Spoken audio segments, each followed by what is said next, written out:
Gal biškis tardinis jaudulys, apiegos tokia trauma, pradžioj varžybų netokia nemaloni. Tokių net neįsivaizduoju, labai sunkiai įsivažiavam. Galiu dar pasakyti taip, kad neįsivažiavam pilnai. Pasiruošimų metu nežibėjau, šiandien sužaidai labai sėkmingas rungtynes. Kaip pats jautiesi prieš sezoną? Negaliu sakyti, kad sėkmingai sužaidžiau. Čia gali tik, kad įmečiau kelis metimus tenais avantūras tokias ir tiesiog gal sėkmė lydėjau, o pats nepatenkintas savo pasirodymu. Pataikai daug tolimų metimų ir kas tai lėmė? Ar pats ėmėsi iniciatyvos, ar tai buvo trenerio taktika? Buvo keli metimai, tikrai, kad ant manęs buvo padaryti trenerio suplanuoti deriniai.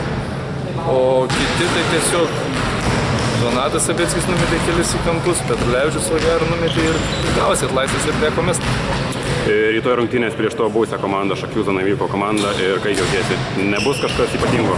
Ne, dvigubas noras, dar labiau laukiu ir man tokias varžybos prieš sezoną sakiau, tokias varžybos kaip prieš seną komandą, iš kur atėjai, tai dvigubų noro ateini žaidėjai ir tikrai pergalės norisi tiek. Pirmose rungtynėse nesvarbu, manau, grožis, svarbu yra taškas. Ta tašką mes pasiekėm ir tuo džiaugiamės. Biški neramina tik tai pagrindiniai žaidėjai, matos apiegos traumą, žiūrėsim, gal viskas ten pasigerai.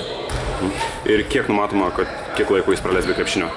Dabar šiam momentui nieko dar negalim pasakyti, bet tikėsimės, kuo prisijungs greit.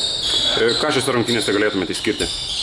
Individualų žaidėjų meistriškumą. Tas nulėmė trečiam kėliny, kad mes šiek tiek sportavom, o ketvirtam kėliny galutinai pribaigėm oponentą. Tai šiandien mūsų pergalę lėmė grinai žaidėjų savybės. Dėl to tas yra sveikintina, bet rytoj su kitų varžovų vien tik tai individualių savybių neužteks, reikės jau ir komandinių veiksmų. Kalbant apie individualų meistriškumą, ar turite galvoje konkrečiai Pauliaus Kleizos pasirodymą? Jisai truktelio, Paulius Kleiza lemiamų momentų, jis pataikė kelis tritaškius. Trečio kėlinio viduryje komandą patempė Valentinas Mitalauskas su savo 7 taškais iš eilės. Tai reikiamų momentų prisidėjo ir dideli žmonės, reikiamų momentų sužaidė Tautvydas, sužaidė Donatas. Visi kažkiek prisidėjo, šiandien, sakau, išsiryškinom, kad turime tų žaidėjų. Tai šiandien buvo sunkios rungtynės, atiduota labai daug jėgų ir kaip jaučiatės prieš rytdienos rungtynės su Šakių komanda? Na, manau, Šakiai irgi šiandien turėjo rungtynės irgi truko 40 minučių.